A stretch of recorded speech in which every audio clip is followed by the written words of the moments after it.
Thank you so much for listening. If you'd like to offer dana, then please do go to justthiszen.org/giving. Your support really does make a huge difference. Thank you so much.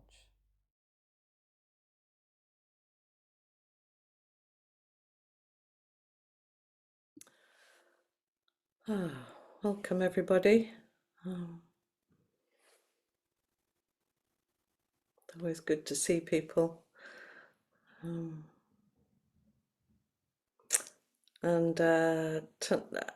it's not something we celebrate in the UK, but this is a day that's celebrated in the US, which is called Juneteenth. And it's a day when it was in 1865, so 160 years ago, the last enslaved Americans in the United States were finally informed of their freedom. And that's quite a thought, isn't it, that 160 years of the notion of freedom, the idea of freedom was offered. And I think we all have a sense of how fragile those freedoms are and how quickly they can be, those external freedoms can be taken away. And so in these kind of difficult and troubling times when it feels like some of the freedoms that have been gained from oppression, imperialism, etc., are really being eroded. And, I'm sure we're all kind of watching the news with some degree of trepidation, if not fear. And it feels like, for me, as a boomer, as an aging hippie boomer, sort of like back in these times where kind of military might is on the march again. And where that's kind of led me it is in thinking a lot about the refuge and sanctuary. Thinking a lot about refuge and sanctuary. And as a grandmother of 4-year-old twins and a 4-year-old great-grandson, I've using modern social media, I've been really interested in what, kind of pundits and parenting people are saying on social media, and I'm really interested in, and have been for a long time, interested in how we create safe space for small lives to flourish, and therefore really how do we create safe space for all life to flourish. And in going down this kind of thinking process about sanctuary and refuge, I came to me really strongly, I don't know why, but many years ago, when I was training to be a teacher at a very ordinary, straight teacher training college where I didn't feel particularly at home. I'd been at PE college and said that I thought team sports were a really bad idea, which went down interestingly badly at a PE college. But I'd left that one and I was at an ordinary teacher training college. And I decided to do my school placement over a whole year, a whole academic year, in what was then called a family-based classroom, a family-based school, where the children were not in year groups. They weren't sort of stacked linear. They were like any from like 5 to about 8, and then maybe 9 to 11, something like that. They were in year groups, which struck me as being infinitely more like life. I don't think there's any other time in our lives when we're banded quite so tightly by age. And it was all about project learning. So the children kind of picked projects, little side projects of their own, and maybe a whole class project. And the teachers kind of found a way to manage the sort of the necessary educational benchmarks of literacy and numeracy. And I was so aware that this kind of space was a real place of refuge for the children. that they used the classroom in the way they liked. There were areas to sit in and areas to play, and we came together at times, and it had a lot of creativity, and it felt to me like a very humane way of educating. And then, as I've been thinking about that for some reason or other, it came to me. I realised that that classroom for that whole year was a refuge for me.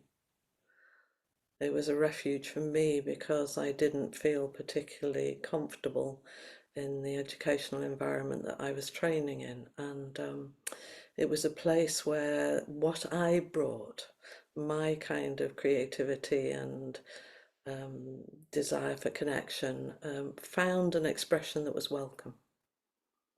And that seemed to me a really important thing about refuge and sanctuary, was like, what you're bringing, everything you're bringing is welcome. So that was one of the kind of trains of thought that I had. And then I read a piece by one of my teachers.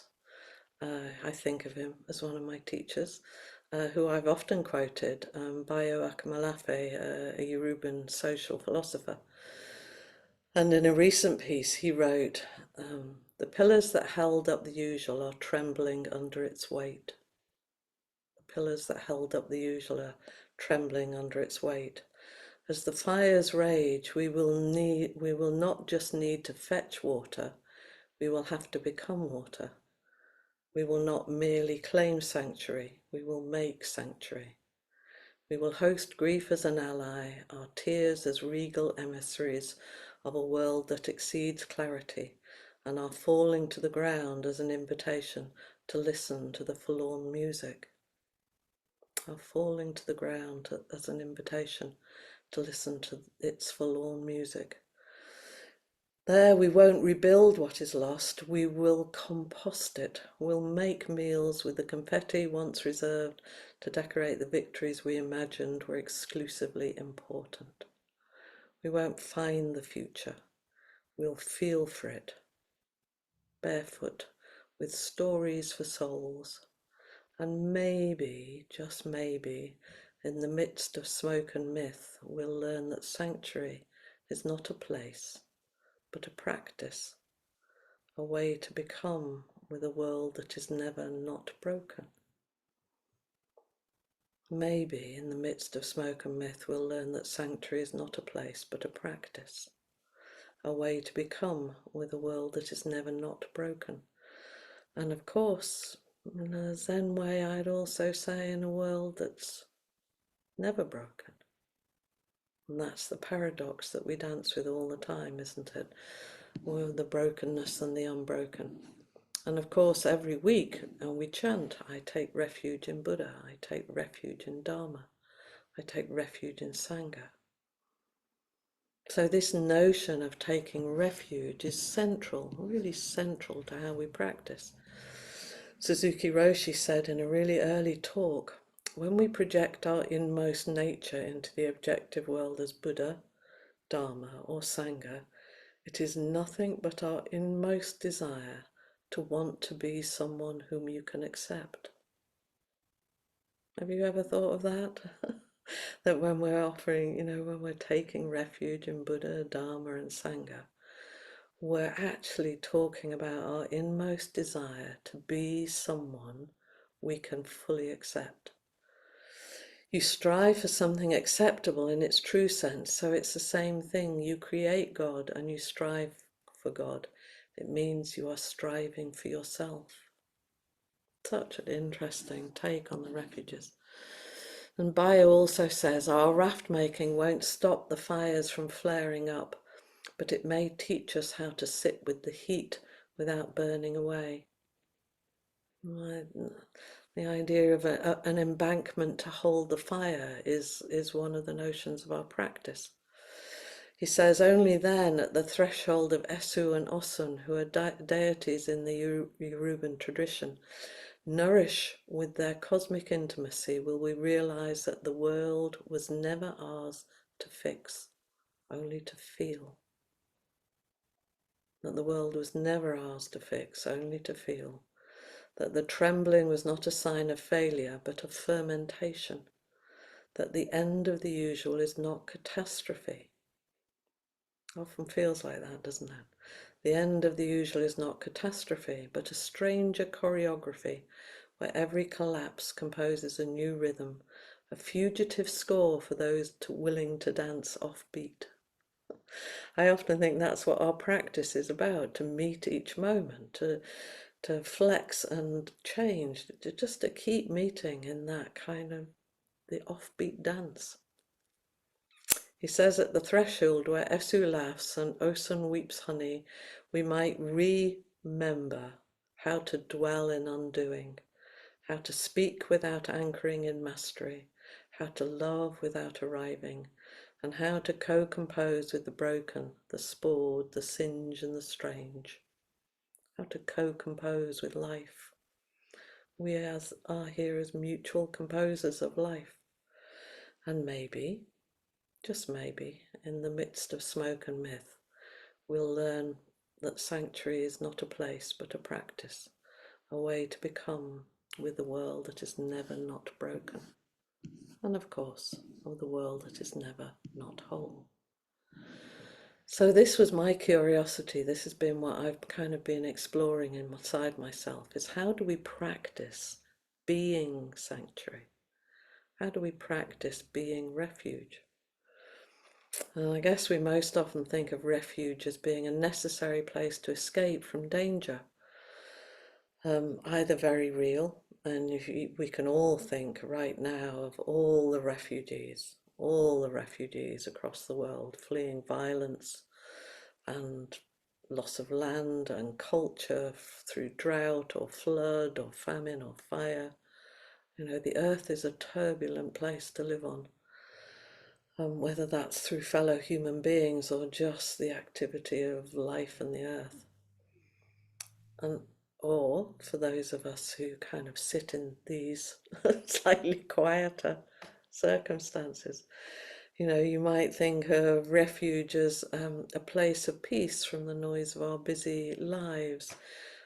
Quite often if I watch a DIY program where they do up someone's house, they say, this is your bedroom now, a place of sanctuary. And I think, oh yeah, that's all you have to do is light a candle and you got a place of sanctuary. But it is like, what does it mean? What does it mean in our lives? And in the context of this talk, you know, what does refuge mean to you? What does taking refuge mean to you? And I really am wondering how we become a sanctuary for others and how we become a refuge for others. So we're not just seeking it, we're offering it. And as I said, I've been reading a lot of material about parenting, and very much the thrust these days, well, obviously it has been for a while, seems to focus on the parent regulating themselves as a way of supporting the child in their unmanageable big feelings. And as I often do, I thought about how we first of all need to become sanctuary for ourselves, refuge for ourselves, for all the parts in us that are managing big feelings. You know, the parts of us that can right now possibly be feeling really freaked out or overwhelmed or fearful or in danger, however real or not that is. So how do we become our own refuge, and not in a self-orientated way, because we are social animals and we need regulation from others. It's what we do in Sangha, isn't it? You know, we sit with others and we can feel our systems doing something. So it's not in that kind of, I'm just going to be an island unto myself kind of regulation way, but how do we find something in ourselves that becomes a refuge for ourselves? And at times I've said, you know, to clients, you know, your mind is something of a bad neighborhood. It's a really good idea not to go there on your own. And often in that case, I'm talking about going to places that can feel really overwhelming or difficult and having an external regulator to help you do that. But I was thinking, how might we do that? How might we take refuge in practice? And one of the ways that's become much more available to me, certainly wasn't from a broken family history. This was not true for me for a large part of my life. But it's much more true is to take refuge in the reality of all the ancestors. When we're taking refuge with all of those who have practiced, all of those Buddhas and Bodhisattvas who've taken refuge in the triple treasure. You know, we sit here in the company of innumerable people, just innumerable. And when we're sitting, we are sitting with everybody who's ever sat. And if we can start to trust that and kind of way to feel into that, we can really see that we're never doing any of this practice on our own. We're never on our own.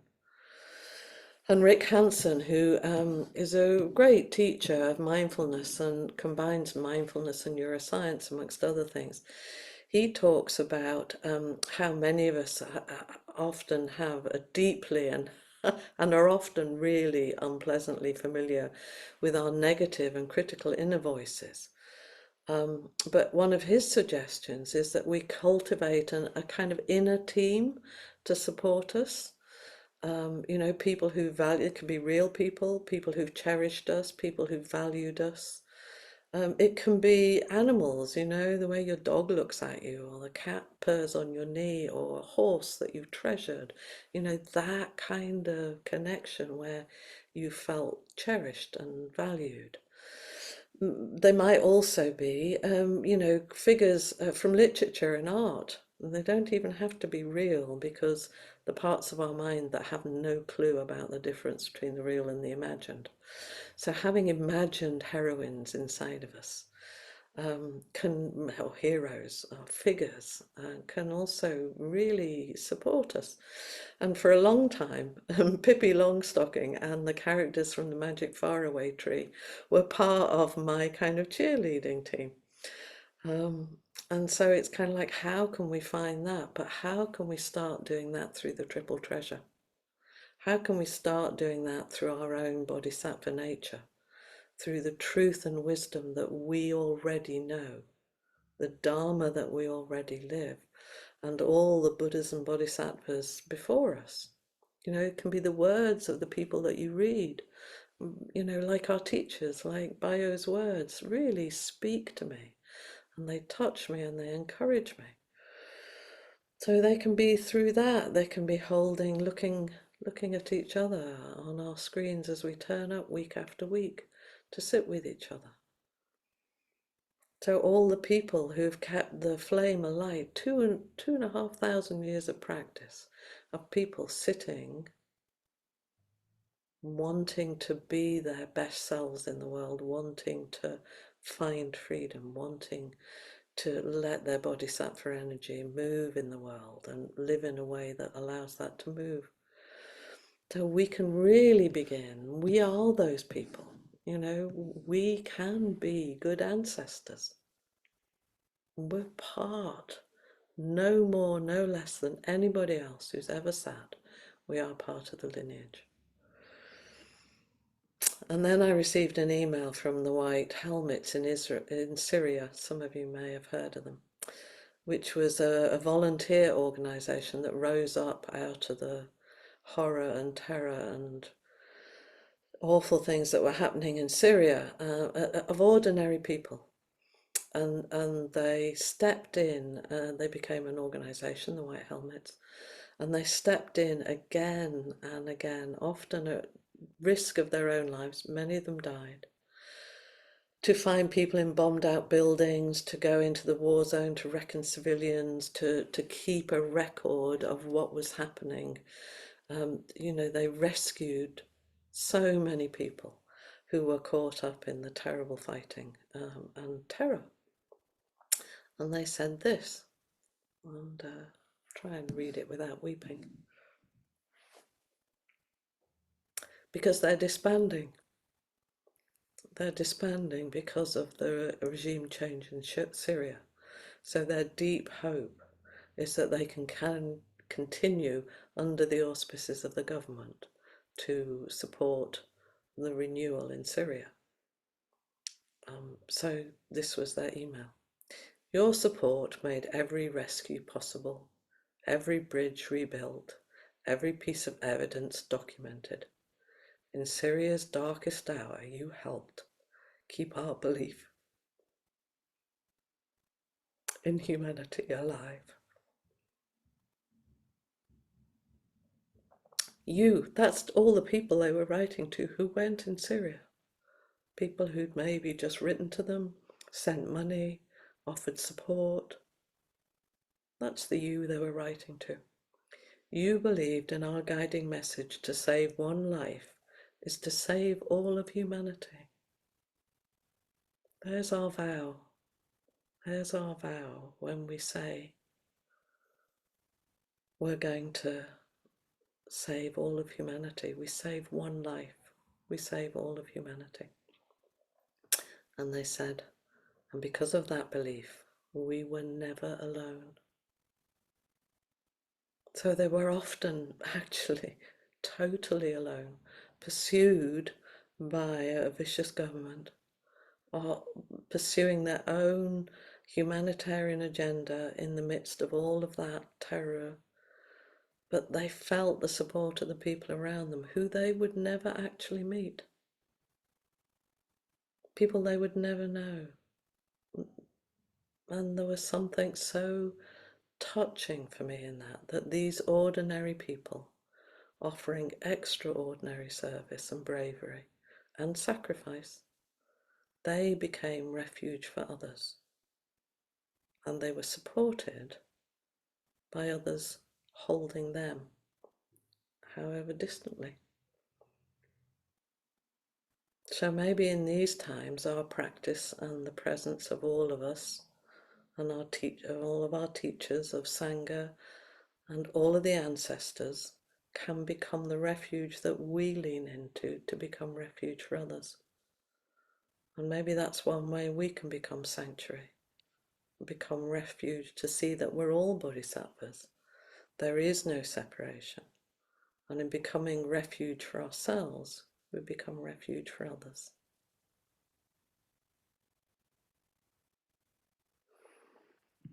There's, as she often does, Rosemary Watola Troma, who writes a daily poem, one of her recent ones was this one. It's called Noticing the Noticing. When I am most still, there is something that holds me. Not a being, but a voice. No, not a voice, but a transmission. Not really a transmission.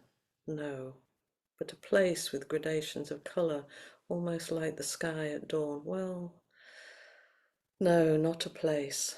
More of a placelessness. A placelessness that holds me. Yes, a placelessness that holds me.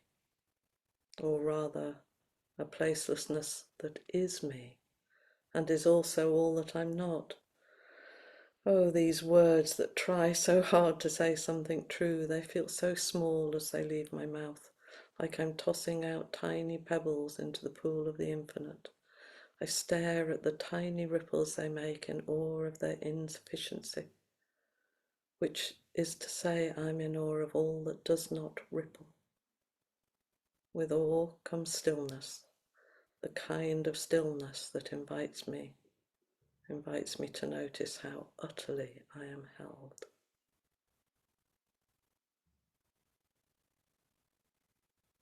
So I'm really curious tonight. We have a chance to meet, and if anyone is curious and wants to explore being refuge, taking refuge, being sanctuary, or you may have something else completely uppermost in your mind, but we have half an hour to